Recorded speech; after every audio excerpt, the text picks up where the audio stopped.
Why don't people care about how companies advertise their privacy practices, and what can compromised plugins do to your system?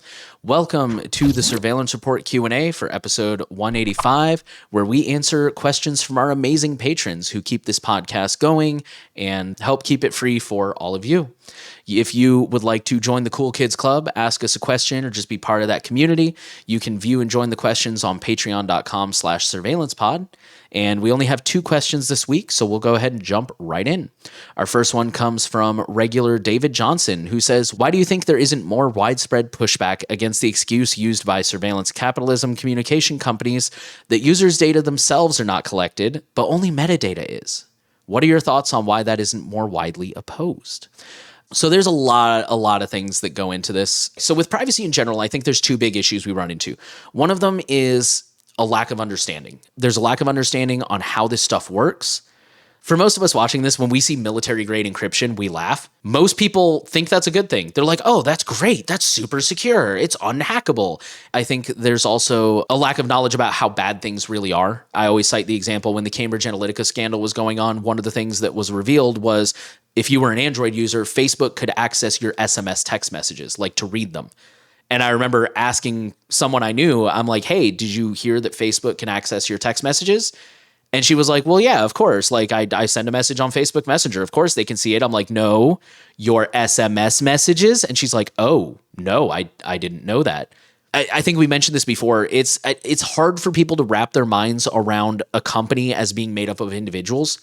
When people think of Google, they think of the brand Google. They think of a very secure company. Privacy is garbage, but a very secure company who makes a very convenient email and calendar, and it all integrates really well, and it's always stable, it's always there.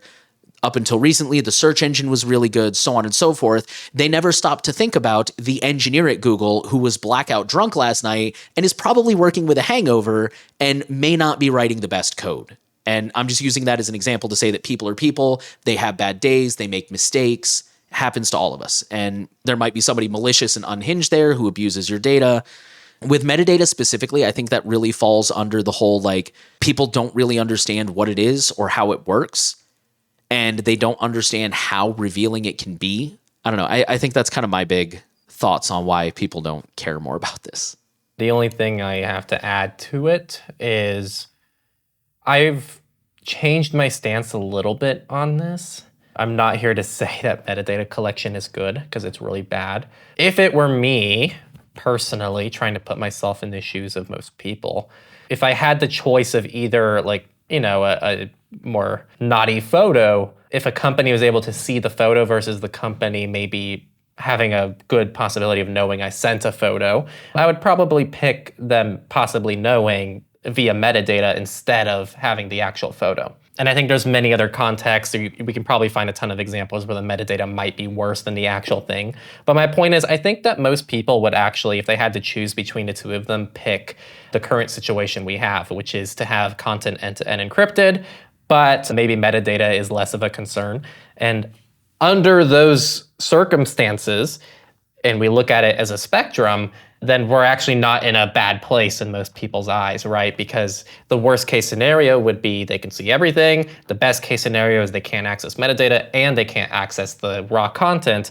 And we're kind of in the middle right now where raw content is inaccessible and then metadata is still accessible.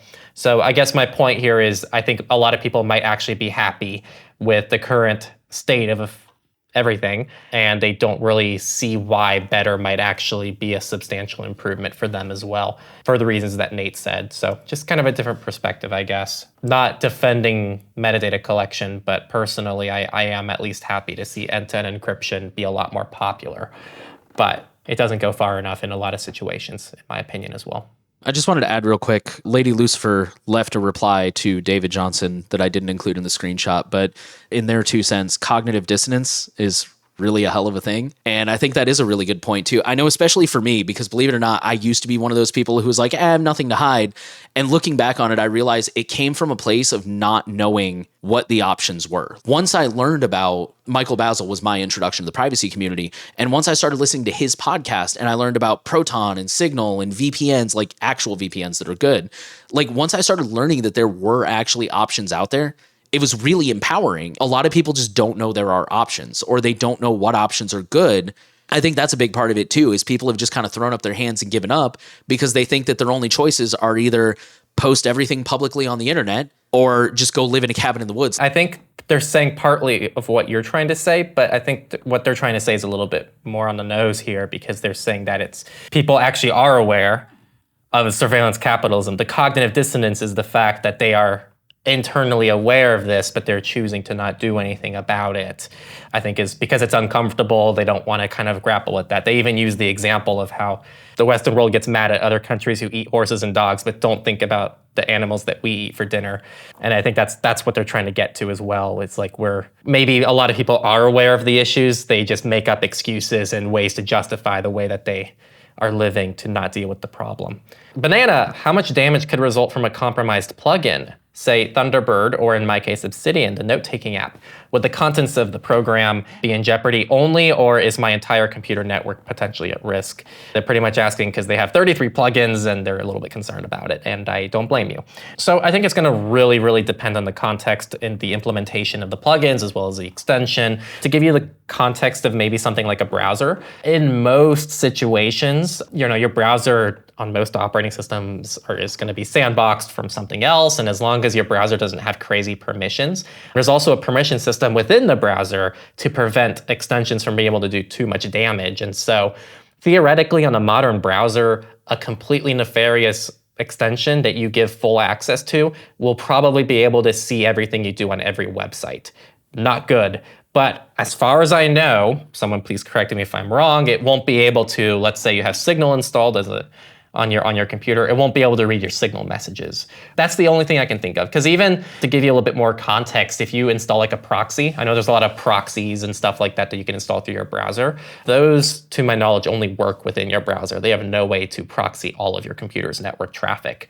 So it's going to depend. Something like Obsidian, I'm not fully in the loop on how Obsidian handles extensions. It's kind of up to the program and the safety mechanisms they have for extensions. And that's why you have to be a little bit careful when you have anything that has this massive catalog of extensions and plugins that allows third-party developers to install software on your computer. Some things are probably extremely secure and don't pose almost any risk, and some things might actually introduce a ton of risk.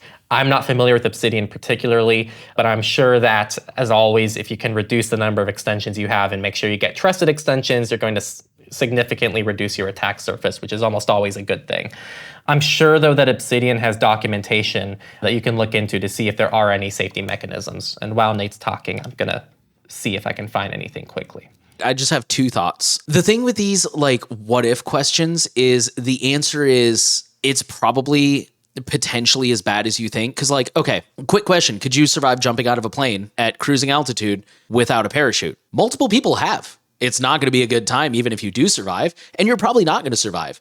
But it's happened before. And so when you're asking this question of is the entire system at jeopardy? Potentially. And you specifically said that. Is my entire computer network potentially at risk? Potentially, yeah. There could be a 0 day. Theoretically, even a non-malicious extension, a legit one. We see this a lot in Google Chrome research. They'll find, what do they call it? Sandbox escape. That means you can escape the sandbox and access other parts of the system you're not supposed to be able to. So potentially, yes, everything's at risk. How likely is it? I don't know. And you also asked that, how likely are hacks to result from a compromised plugin? Well, if you're getting plugins that are from official sources, that are well reputed, that are regularly updated and constantly supported, then it's very low. It's never 0, but it's low. I'm with Henry. I would try to keep your plugins to a minimum across the board. While Nate was talking here, just to give you a more technical answer from Obsidian themselves, by default, extensions run in something called restricted mode, but all this does is prevent third-party code execution. And actually, you can manually enable that if an extension requires that permission. But that's actually kind of the only control you have. I'm going to read off Obsidian's docs. Due to technical limitations, Obsidian cannot reliably restrict plugins to specific permissions or access levels. This means that plugins will inherit Obsidian's access levels. As a result, consider the following examples of what community plugins can do. They can access files on your computer, they can connect to the internet, and they can install additional programs. Maybe restrict the permissions that Obsidian might have to your operating system.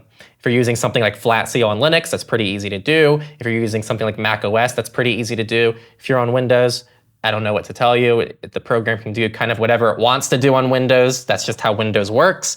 So this question was actually left on a different post and we just now saw it. So sorry about that, but we're going to throw this in last minute.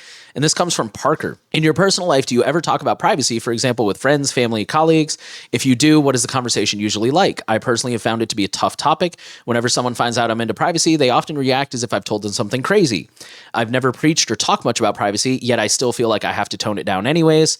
Whenever people rant about forgetting passwords, getting too many emails, or something similar, I try to throw in a hint that there are ways to solve this.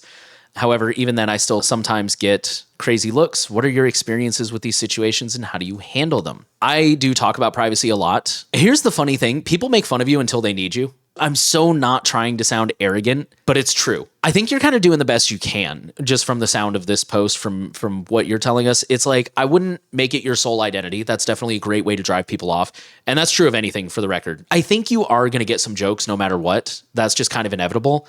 I kind of lean into them and I find that makes it a little bit less confrontational, because I know a lot of the time people aren't trying to be jerks.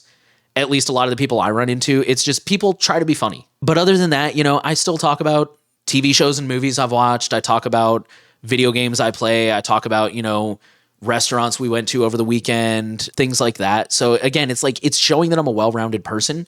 I think you just have to accept that some people don't care. I ask people when people say like, oh, I'm tired of getting these spam calls. Well, spam calls are a bad example because that's complicated. But like, oh, I forgot my email again or my password. It's like, hey, do you want to hear about a free app that can help you with that? Or are you just not interested? And sometimes they'll just be like, no, I don't care. So, okay, it's on you. But I find if I ask them, people generally do tend to be a little more receptive. And for me, the big thing is just letting people know that I'm there. Because like I've mentioned, like one of my coworkers, when we were on a job together, he was like, hey, have you heard of this app, Aura, Aura, which is like a big app. I've been hearing ads for it on podcasts and stuff. And, their big thing is they're trying to be one of those all-in-one apps that like, locks your identity and offers a VPN. And it's the fact that they recognize like you're someone I can come to and ask these questions about. And they know that you're not insane and you're not going to be like, oh, install Arch Linux and go live in a cabin in the woods. That's another big piece of cybersecurity advice is if somebody falls for a scam or a phishing email, make sure that they know that if they come to you, you're not going to be like, oh, you idiot, how'd you fall for this? Like, it could happen to anyone. They don't want to be beat over the head with it. They already feel bad. They already feel embarrassed. Let them know you're a safe person to come to. And I've had friends and family do that, hey, I'm looking at a new computer. What do you recommend? Or I'm looking at a streaming device. Somebody asked about a robot vacuum a couple weeks ago. Like, hey, I'm thinking about getting a robot vacuum. I know Roomba's probably not great. What about this other brand I'm looking at? Some people will come to you when there's a problem. Most of them probably won't, but that's kind of the best you can do in my experience. I think there's so many different approaches to this. None are maybe correct, but some will have different effects, I guess. I don't talk about it too much outside of the context of it being a big part of my life because of the podcast and Techlore and everything. So it's hard to not talk about it, but normally it's in the context of like, oh, so what do you do? And I explain to them what I do. And I think people seem to really understand it pretty quickly. I haven't heard much. I don't know, this kind of takes me to other issues I'm involved with, like with activism. I think there's lots of other ways to advocate for something that you think is right. And some people I know are a lot more on the nose with it, a lot more aggressive. They'll call out other people if they're like, hey, that what you're doing just is not good. And I think sometimes that's actually a very good and healthy thing, because my approach is kind of the opposite, which is I lead more by example, and I just kind of hope that people recognize it and notice it, and it makes them more likely to come to me down the road when they actually need to talk about it, or when they're genuinely interested themselves in learning about something or having a different perspective on something. It doesn't push them away. I feel like especially with hot button issues, it's really easy to push people away and make them dismiss you if you try to push too hard too quickly. So I don't disagree with your approach, Parker, of not preaching too much. I think it's a very hard line to strike. And I think that everybody's going to fall in different places in the spectrum. Find the place that's most comfortable for you so that you can also do your best job of advocating, and leave the more aggressive advocating for people who are better at being aggressive advocators. Those were our questions this week. Why don't people care more about metadata and companies' privacy practices? What can compromised plugins do to your system? And how do we approach privacy conversations? So really good questions this week. Thank you for all of our patrons for asking them. Thank you for supporting us and supporting the podcast. Thank you guys for tuning in. If you would like to support us and ask a question, be sure to check out the link on Patreon down in the description, patreon.com/surveillancepod, where with this post is up, so you can go ask questions for Surveillance Port 186, and 186 will be out this weekend. Thank you guys for watching. We'll see you soon.